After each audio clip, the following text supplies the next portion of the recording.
Welcome to another day under my porch, since it's so nice and I'm not in the basement. Welcome to working on the bike, the knuckle-busting garage, as Yamajo used to say. This here is my SV650N 2004, and that seat is really crummy, so I'm going to be doing some work on that today.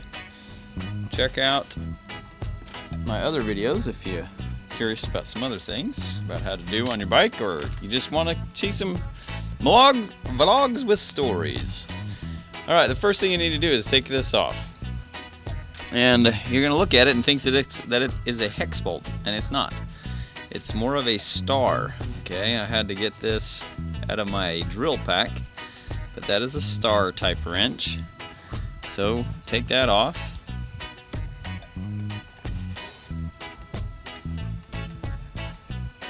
And then when you pop this off, you've got two little rubber grommet thingies here that's going to be used to hold that in place. It's always a good idea to have a magnetic thing here. And then the next thing you're going to need is a 10mm socket to break this off. Alright. Now it is a Phillips head. You can use that right there, but I always recommend for the starting it, breaking it with a socket wrench, and then you can grab your Phillips head. That way you don't strip your Phillips head. Alright, so after that comes off, and of course you got to do this on both sides, and for the sake of the video I've already done that on both sides. So we're going to lift here. And there you go. You got your battery down underneath and some fuses in case you ever need to know where your fuses are. And here is the seat. And this is just stapled on. It's kind of nice. That old bike there, when I did that seat, that was horrible because it was all metal underneath, and doing that was a lot more difficult. But this one is plastic underneath, and it's held on with staples. So I've grabbed a pair of pliers and a flathead screwdriver.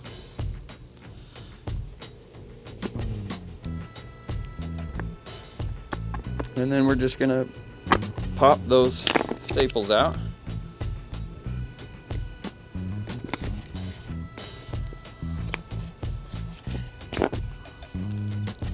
And there you go. So doing that one at a time, I'm going to do that all the way nicely because I want to try and reuse, not the staples, I'm doing that so I don't reuse them, but I want to reuse this cover because it matches, you know, the passenger seat. And there's no need to go out and buy a new one if I don't have to. After you get the cover off, it's a good idea to measure what it is you're going to be cutting out. I used this butter knife, and when I did this bike, I used an electric meat cutter from my grandmother, or from my wife's mother, my kid's grandmother, and that worked really well. But I don't have that with me, so I'm just using a plain old butter knife from Cutco here. And when I measured how deep this was, okay, I measured down, it was about 2 inches of foam. And like I said, this foam is just way too hard for my butt. So I measured my butt. I'm just kidding. What I did is I took a measurement here. I'm going to go an inch down, and I used a couple rulers to do that. And then I would, measure 1 inch down from here, and I'd make my mark. And I drew all around it. Now the hard part is to get it level, right? So I'm making some pie slices here and just peeling that off, and then when I get so now that I've got that off, my blade is going to fit down in here, and so I can go this way. I've already made the cut down, so now I need my cut across, just like if you were working with wood. So I'm going to clean this up a little bit, and then I'm going to trim all the way across. And then of course I had to pick my new foam. Which foam am I going to choose? I've got some foam here, and then I've got some foam off of my old bike seat. And this stuff was, this seat is very comfortable, so I thought about just using this, but it's still kind of firm. It's a kind of a, this is super hard, this is more of a kind of hard, and then this is pretty soft. So I'm going to try this soft one and see how I like it, because I'm still going to have the firmness of it underneath. So I want to try this. So I'm going to cut, obviously, this shape, this, to match the hole, and then glue that in there, and maybe wrap it in bubble wrap like I did on this one, because the bubble wrap I've been really pleased with. It's been awesome. It doesn't pop or anything. Alright, after I've made my cuts, wah wah wah wah, and then I decided I need to cut this angled a little more, because I'd hate for my manhood to be, you know, hurting. So, take this off, put it on my new foam, and then I trimmed it, and then of course there's a part for my manhood here, so I made sure and cut that out, and here's my new piece. So my new piece is larger, of course. You always want to have more than you need so you can trim it down. So I'm going to start trimming it down and make it fit that in that slot.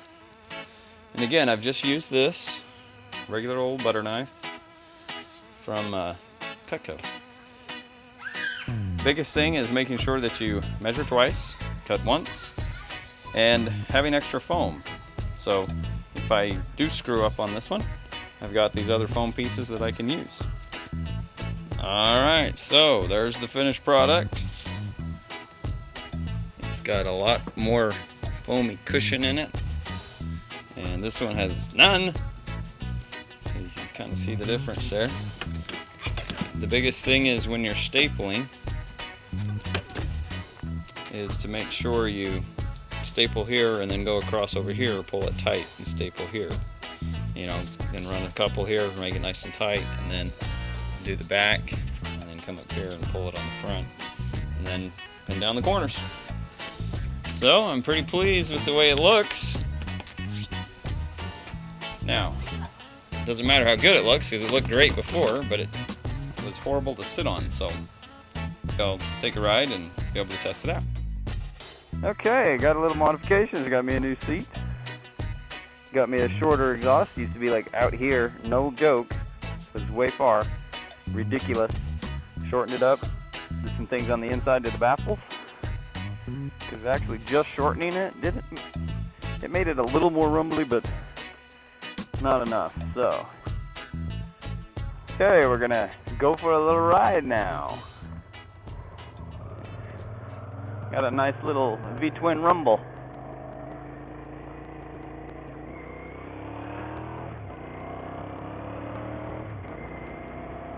So, it sounds pretty good. It's a lot lower note than I expected. And the seat works. It'll be interesting. I'm going to have to take another, I'm going to have to take a long ride to really tell, but as of right now, it just feels lower. The foam that I put in it is giving it more of a, it's a lot softer, so it's not quite as firm, and it's not holding me up as high. So I got a little more bend in the knee. So we'll see here.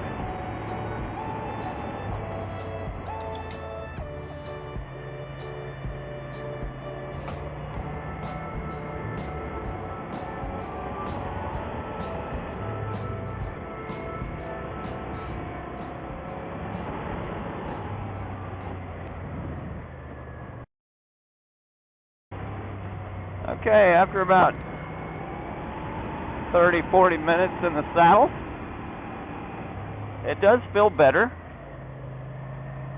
but I could probably use a little bit stiffer foam. So my suggestion would be don't use really soft foam. Get some that's got some stiffness to it, but don't get the stuff that's just so stiff. I mean, that's what it comes with, you know. Yeah, scraping my shoes on that one a little bit. Didn't quite hit the peg, but my toe was dragging. Of course, I know these corners really well because this is the corners that lead to my house. Scraping again. Alright, so, beautiful time of year to be out on a motorcycle. Hope you're enjoying it as much as I have. Get you a good sound, get you a good seat, and get out there and enjoy life on two wheels. Oh wait, that's that other guy in California. He's the on two wheels, guys. Ride as much as possible. That's what you're supposed to do. Ride as much as possible. Alright, AMAP out.